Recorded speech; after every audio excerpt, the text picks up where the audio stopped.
गर्दछु र आज म र मेरा संस्थाका केही साथीहरू यो नेपाल सम्बन्ध एक्टको बारे के प्रस्तुत गर्न गइरहेको छु। हामी आशा गर्दछौँ कि यस प्रस्तुतिपछि हजुरहरूको सुझाव सल्लाहको अपेक्षा गर्दछौँ। त्यही भन्दै म आजको प्रस्तुति सुरु गर्न चाहन्छु। म सुरु गर्न चाहे नेपाल सम्बन्धको परिचयबाट। नेपाल सम्बन्ध लुनी सोलर क्यालेन्डर हो र सब सम्बन्ध 801 सालको आदि गइसकेपछि कचला त्यो प्रतिपदाको दिनमा सुरु गरेको देखिन्छ। फिरोनको अध्ययन अनुसार नेपाल सम्बन्धको प्रारम्भको दिन ईस्वी सम्बन्ध 879 साल अक्टोबर 30 तारिक बिहिबार परेको देखिन्छ र लगभग सबै चाडपर्व र देशमा सांस्कृतिक रूपदेखि महत्त्वपूर्ण घटनाहरू यही क्यालेन्डर अनुसार मनाइन्छ। र म अब छोटकरीमा मैले भन्न चाहे इतिहासको बारे नेपाल सम्बन्धको। नेपाल सम्बन्धको स्थापना चाहिँ ठकुरी राजा राघव देवको शासनकालमा भएको थियो र शङ्करधर सापुवा जसले चाहिँ देशलाई ऋणबाट मुक्ति गराउनु भएको थियो उहाँको सम्झनामा र उहाँको नाममा चाहिँ यो नेपाल सम्बन्ध स्थापना गरियो। र हामीले देख्न सक्छौँ धेरै उतार चढाव भएको इतिहासमा र 2008 ईस्वी सम्बन्ध 2008मा चाहिँ नेपाल सम्बन्धलाई नेसनल एरा भनेर घोषित गरियो। यसको महत्त्वको कुरा गर्नु पर्दाखेरि यो जुन नेपाल सम्बन्ध भनेको चाहिँ नेपाली समाजको एउटा अभिन्न अङ्गको रूपमा लिनुपर्छ हामीले। र हामीले आफैले अनुसन्धान गर्दाखेरि र विभिन्न दस्तावेजमा हेर्दाखेरि चाहिँ नेपाल सम्बन्ध भनेको चाहिँ अधिक वैज्ञानिक रूपमा सठिक छ है। अनि यसको नामकरण र यसको ओरिजिनेसन चाहिँ नेपालमै भएको हुनाले यो एकदमै महत्त्वपूर्ण हो भन्ने चाहिँ कुरा हामीले त्यसरी लिनुपर्छ। र धेरै ऐतिहासिक के अरे रिसर्चहरूमा शास्त्रहरूमा चाहिँ नेपाल सम्बन्धको प्रयोग चाहिँ नेपालमा मात्र नभएर जुन हामीले लुनी सोलर क्यालेन्डर भन्छौँ नेपालमा मात्र नभइकन अरू देशहरूमा पनि यसको प्रयोग हुन्छ भनेर त्यो कुरा चाहिँ समर्थन गर्छ। जस्तै भारत चीनमा पनि लुनी सोलर क्यालेन्डरको प्रयोग भएको देखिन्छ।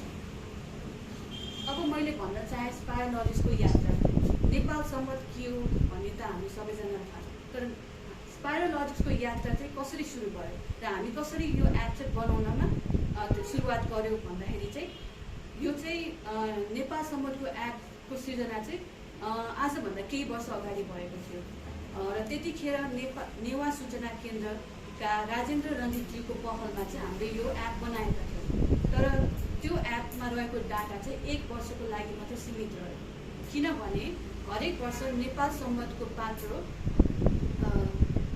नयाँ वर्ष सुरु हुने केही दिन अगाडि मात्र प्रकाशन हुने भएकोले हाम्रो सिस्टममा त्यो डेटा फिड गर्न हामीलाई त्यतिखेर समस्या आइपरेको थियो र हामीले यसलाई अब समाधान कसरी गर्नु त होइन, अनि हामीले अब एल्गोरिदम कसरी डेभलप गर्न सक्छौँ त भने त्यो कुराको दौरान चाहिँ हाम्रो भेट डाक्टर भगवान दास मानेन्द्रज्यूसँग भयो र उहाँले आफ्नो कोडिङ र डिकोडिङको बारे हामीलाई बुझाउनु भयो।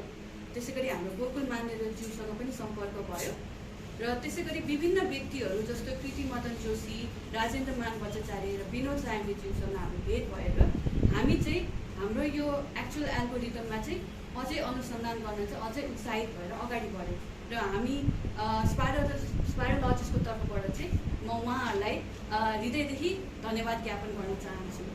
र हामीले चाहिँ सुरुमा एज एन एप जुन हामीले काम सुरु गऱ्यौँ यो नेपाल सम्बन्ध भनेको चाहिँ साँच्चीकै नेपाली समाजको लागि चाहिँ एकदम अभिन्न अङ्ग हो भन्ने कुरा चाहिँ हामीले त्यो दौरान हामीले बुझ्यौँ।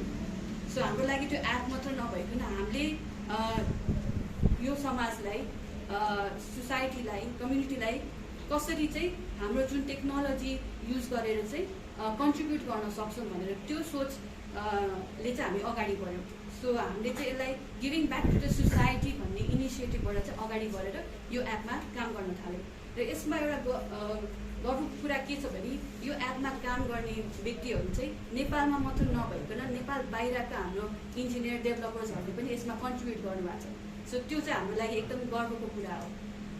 सो यही भन्दै मैले हाम्रो उद्देश्य को बारे भन्न चाहे।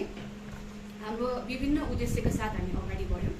प्रथम उद्देश्य भनेको हाम्रो संस्कृति र सम्पदाको संरक्षण गर्ने। यो नेपाल सम्बन्ध भनेको साँच्चीकै हाम्रो जुन अगाडिको भिडियोमा पनि रञ्जितकार हाम्रो सिटिओले भन्नुभयो होइन, यसलाई संरक्षण गर्नुपर्छ भन्ने विचारले चाहिँ हामीले अगाडि बढ्यौँ। र जुन हाम्रो टेक्नोलोजी या जुन हाम्रो एल्गोरिदम डेभलप हुन्छ यो चाहिँ सजिलैसँग सबैलाई उपलब्ध गराउनुपर्छ भन्ने उद्देश्यका साथ हामी अगाडि बढ्यौँ। र यसमा विभिन्न पात्रहरूलाई समेटेका छौँ। जस्तो यो चाहिँ सामान्य नेपाली जनताले पनि यसको बारे बुझ्न सकुन्, उहाँहरूले यो किन महत्त्व छ भन्ने कुराहरू पनि उहाँलाई थाहा होस् भनेर चाहिँ त्यसरी अगाडि बढ्यौँ।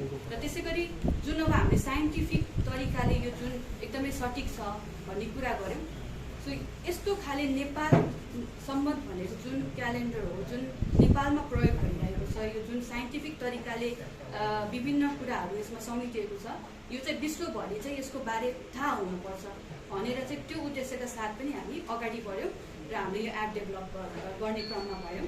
र अर्को भनेको चाहिँ विशेष समूहलाई पनि जुन हाम्रो टेक्नोलोजीहरू युज भएको छ त्यो चाहिँ उहाँहरूलाई पनि यसको उपलब्ध होस् भनेको त्यो उद्देश्यका साथ हामी अगाडि बढ्यौँ।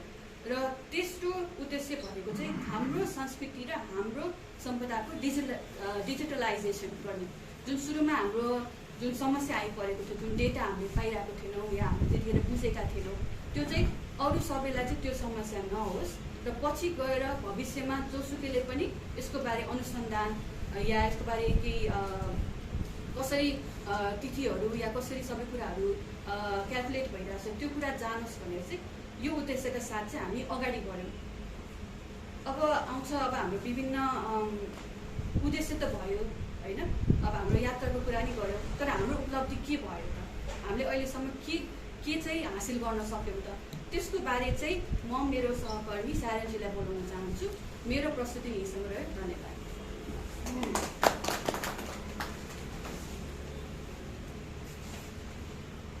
नमस्कार, मेरो नाम शारन श्रेष्ठ र म यहाँहरूलाई हाम्रो स्पायरोलजिक्सले नेपाल सम्बन्धमा के कति उपलब्धि गरेछ भन्ने कुराको जानकारी दिन गइरहेको छु।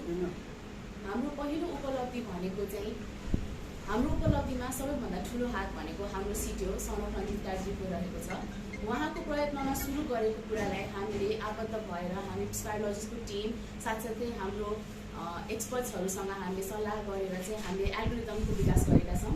त्यो एल्गोरिदमको दस्तावेजीकरण अथवा डकुमेन्टेसन त्यो गर्नमा हामी सफल भएका छौँ र हामीले त्यो एल्गोरिदममा चाहिँ सहजीकरणको लागि आज मात्र होइन पछि गएर पनि त्यो सजिलो होस् भनेर चाहिँ हामी सहजीकरणको लागि दस्तावेजीकरण गरेका छौँ। र दोस्रो भनेको चाहिँ त्यही एल्गोरिदमको बेसिसमा चाहिँ हामीले एउटा नेपाल सम्बन्धको एप्लिकेसन विकास गरेका छौँ। हाम्रो एल्गोरिदमले धेरै कुराहरूको इन्फर्मेसन दिन्छ, तर हामीले हाम्रो एप्लिकेसनमा चाहिँ महत्त्वपूर्ण कुराहरूलाई राखेर चाहिँ नेपाल सम्बन्धको एप्लिकेसन तयार गरेका छौँ।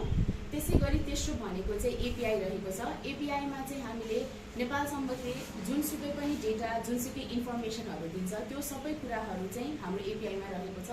र यो एपिआई चाहिँ मैले मात्र होइन सफ्टवेयर हरेक कुनै पनि कम्प्युटर सफ्टवेयरमा चाहिँ युज गर्न सक्ने एपिआई हामीले निर्माण गरेका छौँ।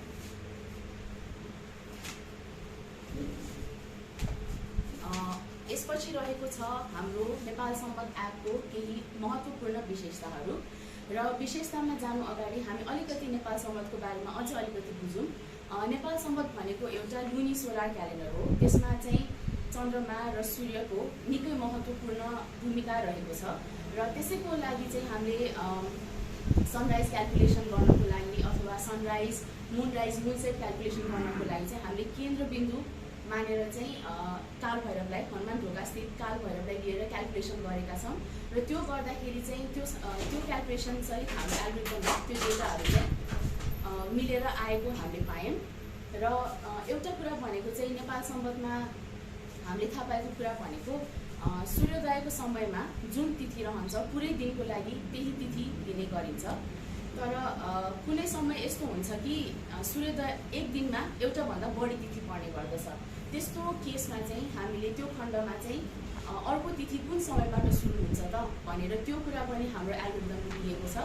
र तिथिको ड्युरेसनको लागि क्यालकुलेट गर्नको लागि मुन एङ्गल सोलर लङ्गिट्युड र लुनार लङ्गिट्युड भन्ने दुईवटा कुराहरू हुन्छ। त्यसको कोरिलेसन अलिकति करेक्ट नभएको हुनाले चाहिँ हामीले इन्भर्स ल्याग्रान्ज थ्योरम भन्ने फर्मुला युज गरेर चाहिँ हाम्रो एल्गोरिदमबाट चाहिँ त्यो पनि प्राप्त गरेका छौँ। त्यसै गरी अर्को भनेको नेपाल सम्बन्धमा तिथि टुट्ने र दोहोरिने यस्ता अनियमितताको कुराहरूलाई पनि हामीले यो एल्गोरिदममा हामीले त्यो गणना गरेका छौँ। र त्यो सँगसँगै सौर्य महिनाको गणना जसलाई चाहिँ हामीले सौर्य देशान्तरलाई 12ले भाग गरेर त्यो पनि एल्गोरिदममा हामीले राखेका छौँ।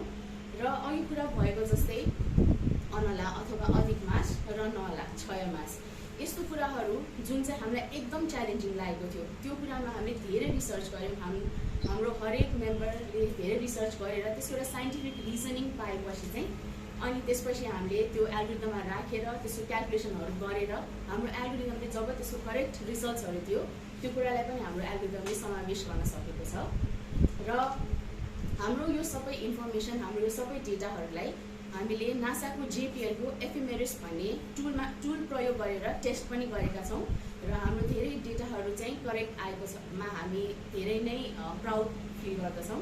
र त्यसका साथसाथै विक्रम सम्वत र इस्वी सम्वत यो दुई सम्वतको कुराहरूको रिप्रेजेन्टेसनहरू पहिलेदेखि एउटा स्ट्यान्डर्ड फर्मेट रहेको छ।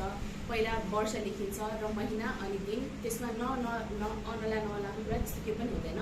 तर नेपाल सम्वतको मितिको रिप्रेजेन्टेसन त्यो गर्नको लागि चाहिँ हामीले प्रोफेसर डाक्टर भगवानदास मानन्दद्वारा अनुसन्धान गरिएको दस्तावेज नेपाल सम्वत तिथिको कोडिङ र डिकोडिङको आधारमा हामीले गरेर चाहिँ हाम्रो एपमा राखेका छौँ। यसपछि चाहिँ हामी हाम्रो एपको बारेमा अलिकति कुरा गर्नेछौँ। हाम्रो एपमा हामीले यो चाहिँ हाम्रो एप एउटा इङ्ग्लिस भाषा र नेपाल भाषामा अहिलेको लागि चाहिँ हामीले यतिमा चाहिँ हाम्रो एपलाई विकसित गरेका छौँ। र अगाडि बढ्दै जाँदाखेरि यो हाम्रो एपको पहिलो पाना हो। यो पेजमा चाहिँ हामीले आजको दिनको इन्फर्मेसनहरू देख्न सक्छौँ। जस्तै कि हामीले हाम्रो सूर्योदय कुन समयमा हुन्छ त भन्ने कुराको यसमा हामीले जानकारी दिएका छौँ। त्यो सँगसँगै त्यो दिनको तिथि कति समयसम्म हुन्छ र अर्को तिथि कुन समयबाट सुरु हुन्छ त भन्ने कुरा पनि हाम्रो एपले जनाउँछ। त्यो सँगै हामीले हाम्रो आजको टुडे पेजमा चाहिँ हामीले नेपाल सम्वत, विक्रम सम्वत र इस्वी सम्वत यो तीनटा कुराहरूलाई एउटै ठाउँमा रिप्रेजेन्ट गरेका छौँ ताकि आजको दिनको नेपाल सम्वत, विक्रम सम्वत, इस्वी सम्वतको तिथिहरू के हो त भनेर कम्पेयर गर्न सजिलो होस् भनेर चाहिँ हामीले यो पहिलो पेजमा यसरी राखेका छौँ। त्यसै गरी हाम्रो दोस्रो पेज भनेको चाहिँ क्यालेन्डर पेज छ। यो क्यालेन्डर भ्यूमा चाहिँ हामीले धेरै कुराहरूलाई ध्यानमा राखेका छौँ। पहिलो भनेको चाहिँ हामीले देब्रेतर्फ चाहिँ हामीले विक्रम सम्वतको मिति र महिना पनि राखेका छौँ सुरु हुँदाखेरि त्यो महिना कुन हो भनेर। त्यसपछि अर्को भनेको नेपाल सम्वतको तिथि र तिथिको नाम पारु, द्वितीया, तृतीया त्यसरी कुन चाहिँ तिथि हो त भन्ने कुरालाई पनि हामीले जनाएका छौँ। त्यो सँगसँगै नेपाल सम्वतमा एकदम महत्त्वपूर्ण रहेको पक्ष कुन पक्ष हो त, थो पक्ष अथवा दा पक्ष हो भन्ने कुरालाई पनि यहाँ जनाइएको छ। त्यसको साथसाथै हामीले एडीको डेट, इस्वी सम्वतको डेट र सुरुमा त्यो जहिले पनि त्यो डेटको त्यो महिनाको नाम त्यो पनि जनाएका छौँ। यो चाहिँ हाम्रो क्यालेन्डर पेज रहेको छ। यसपछि रहेको छ हाम्रो चाडपर्वको पेज। यो पेजमा चाहिँ हामीले नेपाल सम्वतको महिना अनुसार कुन चाहिँ चाडपर्व पर्छ आगामी दिनहरूमा भन्ने कुरालाई राखेका छौँ र आजको दिनबाट अबको चाड कति दिनपछि पर्छ भन्ने कुरालाई पनि जनाएका छौँ। र यो चाहिँ हाम्रो अन्तिम पेज हो। यो चाहिँ हाम्रो डेट कन्भर्टरको पेज हो। सो यो डेट कन्भर्टरको पेजमा चाहिँ हामीले जुनसुकै डेट अघि नै श्यामजीले पनि भन्नुभएको थियो, हामी जुनसुकै डेट इस्वी सम्वत होस्, विक्रम सम्वत अथवा नेपाल सम्वतमा कुनै पनि एउटा डेट राखेर त्यसलाई कन्भर्ट गरेपछि त्यसको करेस्पोन्डिङ अर्को डेटहरू पनि यसमा देख्न सकिन्छ। हामी अन्त्यमा चाहिँ हजुरहरूको 2-3वटा डेटहरू लिएर हजुरहरूलाई कन्भर्ट पनि गरेर त्यो देखाउनेछौँ। त्यसपछि चाहिँ रहेको छ यो हाम्रो नेपाल सम्वतको जुन एल्गोरिदम हामीले युज गरेको हाम्रो म्याथमेटिकल फर्मुलाहरू यो सबै समावेश गरेको यो चाहिँ हाम्रो एउटा स्लाइड छ। त्यो तपाईँहरूसँग भएको ह्यान्डआउटमा पनि हामीले राख्न खोजेको छौँ। सबै फर्मुला नभए पनि हाम्रो इम्पोर्टेन्ट फर्मुलाहरूलाई चाहिँ हामीले यो स्लाइड मार्फत प्रस्तुत गरेका छौँ। र यति भन्दै हाम्रो प्रस्तुति यही टुङ्ग्याउन चाहन्छु। आज यहाँ उपस्थित भइदिनु भएकोमा सबैजनालाई हाम्रो